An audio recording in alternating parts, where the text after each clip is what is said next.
a donné des concerts en Mauritanie, en Guinée-Conakry, à Kinshasa, avec comme souci premier promouvoir la scolarisation de la jeune fille et lutter contre la pauvreté. Pour ce faire, chaque concert est une occasion pour lancer des messages dans ce sens et collecter des fonds pour venir en aide aux couches les plus vulnérables. L'artiste est disque d'or et disque de platine en France et en Belgique pour son album Pata Pata, reprise magistrale de Myriam Makeba. Toujours dans le cadre de la bonne volonté et de sa tournée africaine, l'artiste a séjourné en Côte d'Ivoire et a donné une soirée de gala ce samedi 17 novembre 2012 au Palais de la Culture et un bal populaire dans la commune d'Abobo, placé sous le parrainage du président de l'Assemblée nationale, M. Guillaume Kibafori Soro. Suite à ces différents concerts, l'artiste a été reçu en audience ce lundi 19 novembre 2012 au nom du président de l'Assemblée nationale par le vice-président M. Silué Cagnon-Augustin. Elle est accompagnée par le représentant résident du PNUD, M. Luc Grégoire, et de son adjoint, Mme Aïssa Tadé. M. Luc Grégoire a remis aux représentants du président de l'Assemblée nationale un bouquin « Emploi et politique de développement en Afrique ».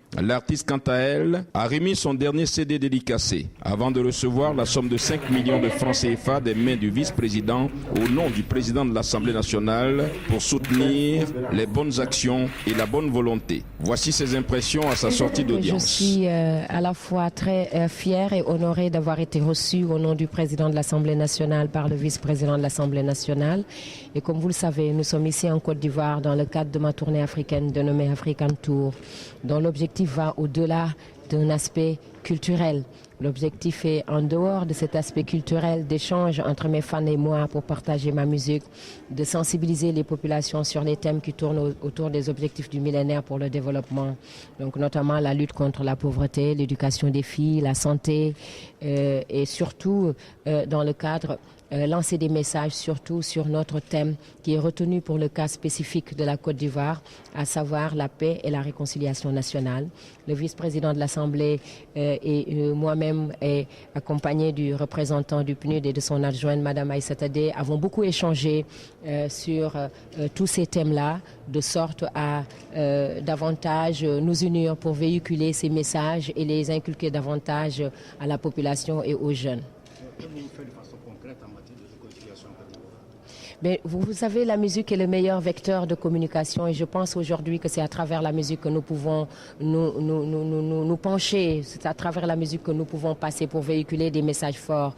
Avant-hier samedi, on a eu la chance d'être écoutés par, je peux dire, une partie du gouvernement qui représentait M. Soro Guillaume et puis une partie de la société civile et du public de la Côte d'Ivoire. Et hier, on a eu la chance extraordinaire d'avoir en face de nous à Abobo, le quartier chaleureux où on a eu à donner ce concert magnifique. Plus de 100 000 personnes, 100 000 jeunes en majorité, avec qui on a parlé de leur implication dans ce pays. On leur a fait savoir qu'il était bon de s'engager pour son pays et de dire non à l'immigration clandestine. On leur a fait savoir que les acteurs principaux qui peuvent véhiculer le message de la paix et de la réconciliation nationale, ce sont les jeunes. C'est à eux de s'aimer et que nous, ce que nous souhaitons, c'est que ici en Côte d'Ivoire, désormais, que l'on vienne du Burkina Faso, que l'on vienne du Sénégal, que l'on vienne de Niger, que l'on vienne de n'importe quel autre pays, que ce message qui a été la tradition en Côte d'Ivoire de paix, d'amour, d'entente, de solidarité, qui a toujours fait que l'on ne se dise qu'on ne distingue pas ni les ethnies ni les races, que c'est à eux de le véhiculer et de vivre avec cette mentalité désormais.